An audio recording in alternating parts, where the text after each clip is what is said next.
श्री प्राणनाथ मम नाथ हो, श्री श्यामावर श्याम। युगल रूप पद कंज में कोटि कोटि प्रणाम। युगल रूप पद कंज में कोटि कोटि प्रणाम।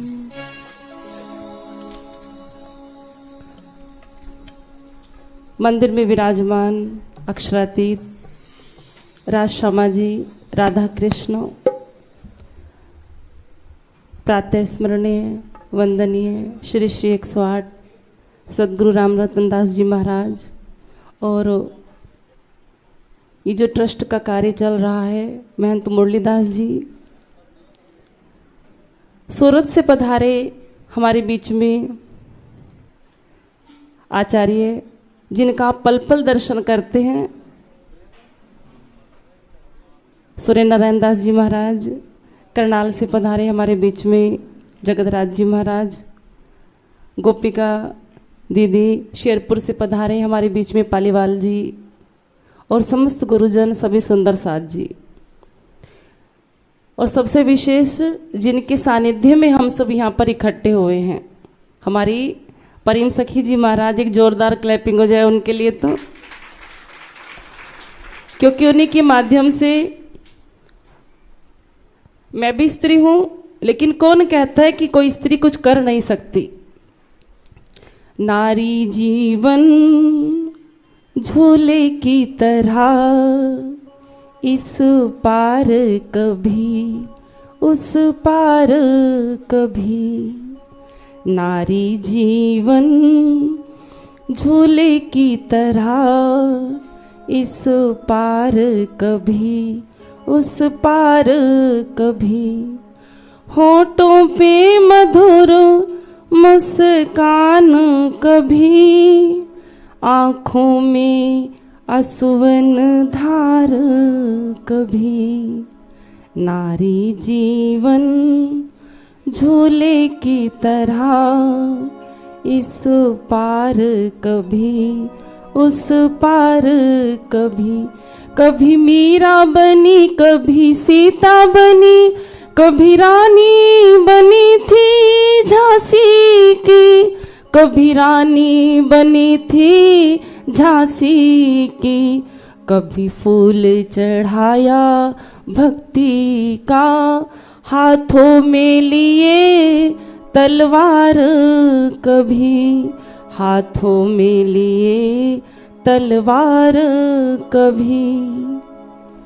कौन कहता है कि स्त्री कुछ कर नहीं सकती, लेकिन जिस समय चाहे वो धर्म का मार्ग हो, चाहे अपने राष्ट्र के लिए हो, कोई भी मार्ग हो, यदि उसके अंदर एक अटूट निष्ठा, एक अटूट लगन और एक विश्वास यदि जागृत हो जाए, तो वह सबको पीछे छोड़ जाती है। जिसमें सभी का नाम भी आता है झांसी की रानी, और अनेकानेक माने साध्वी भी हुई हैं, जिसमें सीता, मीरा,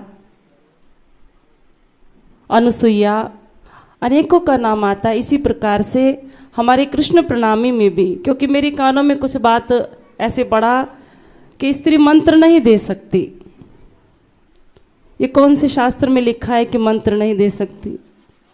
यदि अपने प्रणामी समाज से ही देखें तो नौतनपुरी धाम में गादी पर कौन बैठी थी? केसरबाई। साक्षात जिनको पन्ना से भेजा था केसरबाई को, तो सबसे पहली स्त्री जो गादी पर बैठी थी, तो ये भ्रम तो हृदय से निकाल दे कि स्त्री गुरु नहीं बन सकती या मंत्र नहीं दे सकती। क्योंकि गुरु पद जो होता है, गुरु कहते हैं ज्ञान को, जिसमें ना स्त्री होती है ना पुरुष होता है, जहाँ पर स्त्री और पुरुष के भेद को समाप्त करके वहाँ केवल ज्ञान को, कृष्णात् परम किमपि तत्व महमना जाने, जो परम तत्व को दर्शा दे, वास्तव में वही गुरु है। वह चाहे स्त्री हो और चाहे पुरुष हो। तो स्त्री पुरुष का समाज में कभी भेद नहीं रखें, जहाँ भी समाज में आता है। दूसरा भी कहा जाता है भागवत के अंदर, कृष्ण प्राप्ति करम शाश्वत परमानंद फल पदम श्रीमद् भागवत कलो किरण भाषितम। अर्थात उस परम तत्व को, उस परमानंद को यदि प्राप्त करना है तो परमानंद क्या है? कृष्ण ही परमानंद है। कृष्ण से बढ़कर के परमानंद कुछ है ही नहीं। कहते कृष्णात् परम किमपि तत्व हम ना जाने, कृष्ण से परे कोई तत्व नहीं है। अनेक अनेक शास्त्रों से प्रमाण मिलता है और श्रीमद् भागवत में इस प्रमाण को प्रतिस्थापित किया है कि यदि परमानंद को प्राप्त करना है, परम तत्व को जानना है, आनंद के स्रोत में समा जाना है, तो कृष्ण से बढ़कर के कुछ नहीं है। उन्हीं को परने आवे तो लेखने मुख श्री कृष्ण कहंत। लेकिन हम जीवन पर्यंत कितना भी सत्संग सुनते रहें, कितना ही मंदिर आते रहें, कितना अनुष्ठान में सहभागी बनते रहें, लेकिन जब तक हम इस बात को अपने हृदय से हृदयंगम नहीं कर लेते, जब तक हमारे अंदर स्वयं लगन नहीं होती, हम कितना भी गुरुजनों के प्रवचन सुने, ऐसे नहीं ऐसा चलना है, कोई बात छोड़ देनी है, जीवन में किसी बात को पकड़ना है। छोड़ना पकड़ना तो बहुत दूर है, यदि एक बात को भी धारण करके हम अपने जीवन में कोई नियम स्वयं ले लेते हैं तो उस बात को हम कर सकते हैं। हम कितना भी सुनते रहें, गुरुजी ने ऐसे कहा, इधर से सुना इधर से निकाल दिया, उस बात का कोई भी असर जीवन में नहीं होता। जब तक किसी भी एक शब्द को हम अपने जीवन में धारण करके उस पर लगन से अपने मन को उस पर नहीं लगा देते, तब तक वह हमारे जीवन में, हमारे व्यवहार में नहीं आएगा। जब तक हम स्वयं उस पर नहीं बढ़ेंगे, कोई कितना भी हमें कहता रहे, तो हमें स्वयं चलना होगा। श्री जी तो कहते हैं स्वयं जागो अने जगाओ, स्वयं जागृत हो और दूसरों को भी जागृत करो। इसलिए स्वयं बढ़ने के लिए जो भी हम सुनते हैं उसमें से 2 शब्द अपने जीवन में अवश्य धारण करके उस बात को अपने जीवन में अटल रूप से धारण कर लेना चाहिए। एक छोटा सा दृष्टांत मेरे याद आ रहा है। प्रत्येक व्यक्ति के जीवन में, कोई साधु हो चाहे दुष्ट हो, कोई सज्जन पुरुष हो चाहे जीवन में कितना भी पाप करता हो, प्रत्येक के जीवन में दुख अवश्य आ जाता है। कितना भी भक्ति करते रहते हैं, कितना भी हम आगे बढ़ते हैं, लेकिन फिर भी पता नहीं कौन सा वह मार्ग जीवन में आकर के खड़ा हो जाता है कि हमें कोई ना कोई बात से मन परेशान हो जाता है और दुख आकर के सामने खड़ा हो जाता है। एक बार की बात है, गुरु जी जा रहे थे तीर्थ यात्रा में भंडारा देने के लिए। गुरु जी जा रहे हैं, भंडारे में धन चाहिए।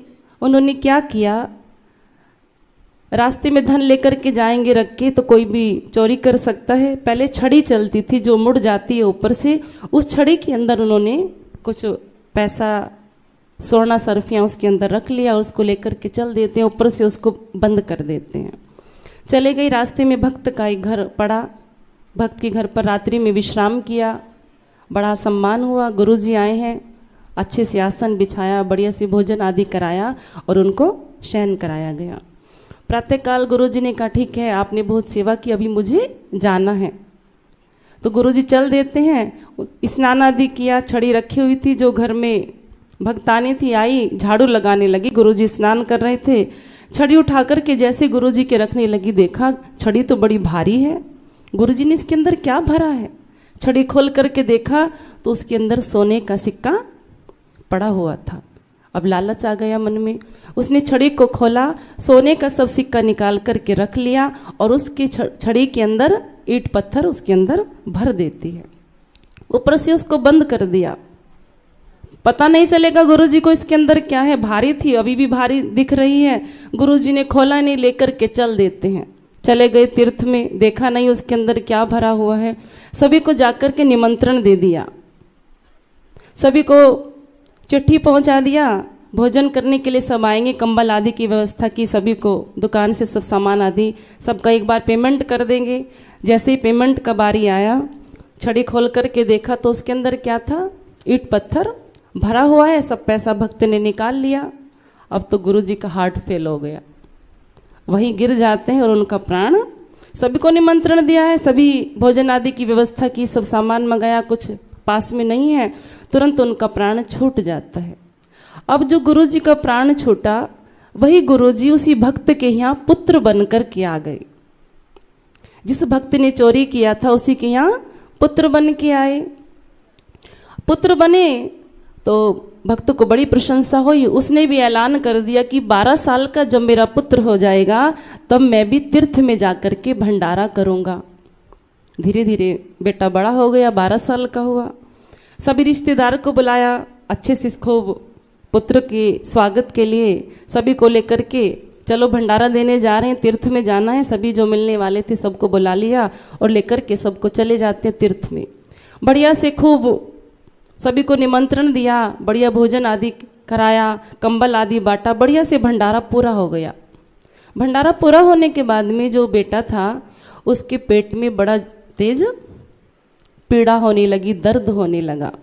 जब पीड़ा इतना तेज हुआ, वैद्य जी को बुलाया। पहले डॉक्टर नहीं थे, वैद्य जी ने आकर के चेक किया, देखा कुछ समझ नहीं आ रहा है, भाई कैसा दर्द है पेट में, कैसे पीड़ा हो रही है। बड़ा चेक करते रहे लेकिन समझ नहीं आया, बहुत औषधियाँ दी गई, कुछ समझ नहीं आया इसको क्या हुआ है।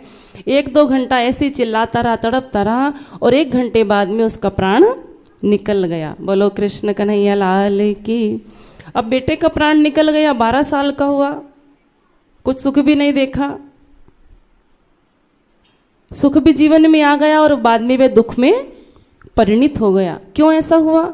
हम जीवन में सोचते मैंने तो ऐसा कोई कर्म नहीं किया जिसके कारण मुझे ऐसे मन परेशान हो रहा है, दुख उठाना पड़ रहा है, ऐसा परेशानी हो गई, शरीर का कोई दुख आ गया, परिवार में आ गया या बाहर से कुछ आकर के घेर लिया, मैंने तो इस जीवन में कुछ नहीं किया। इस जीवन का नहीं, पिछले जन्म में जो प्रारब्ध है पता नहीं कौन व्यक्ति क्या करके आया है, उसका प्रारब्ध भी आकर के उसके सामने खड़ा हो जाता है। तो वह तो उसी जीवन का था। गुरुजी के साथ में क्या किया? छल किया और वही गुरुजी पुत्र रूप में बन कर के आए तो वह अपना कार्य पूरा कराए, भंडारा दिया और बाद में सब कार्य पूरा करके चले जाते हैं। इसी प्रकार से प्रत्येक के जीवन में दुख और सुख लगा रहता है और दुख देखने तो यहाँ संसार में आए ही हैं। लेकिन जिसकी भक्ति अटल है, जिसको राज्य पर राधा कृष्ण से जिसको प्रेम है, वह अपने भक्ति मार्ग में न तो कभी छल करेगा। जैसा बाहिर होत है जो होई ऐसा दिल, तो अध छिन प्यो न्यारा नहीं माही रहे हिलमिल। जैसा बाहिर होत है जो होई ऐसा दिल, तो अध छिन प्यो न्यारा नहीं माही रहे हिलमिल। तो वह भक्त जो अनन्य परमात्मा का प्रेमी है, उसका हृदय अंदर और बाहर से निश्चल होगा, उसका हृदय एक होगा, वह कभी ऐसा करेगा नहीं। लेकिन फिर भी यदि जीवन में उसके ऐसी कठिन स्थिति आ जाती है तो परमात्मा साक्षात आकर के उस कठिन विपत्ति से उसको उबार लेते हैं, उसको उबार करके बाहर किनारे लगा देते हैं। ऐसी अटूट भक्ति परमात्मा की जो करता है उसको कभी गिरने नहीं देते। बोलो प्राणनाथ प्यारे की। मैं ज़्यादा समय नहीं लूँगी, बहुत ले लिया है क्योंकि अभी और गुरु जी भी हैं साथ में। बोलो प्राणनाथ प्यारे की, सदगुरु महाराज की। 2 लाइन केवल। कृष्ण नाम नहीं तो जीना क्या, कृष्ण नाम नहीं तो जीना क्या। अमृत है कृष्ण नाम जगत में, अमृत है कृष्ण नाम जगत में। इसे छोड़ विषय विष पीना क्या, कृष्ण नाम नहीं तो जीना क्या, कृष्ण नाम नहीं तो जीना क्या। बोलो कृष्ण कन्हैया लाल की।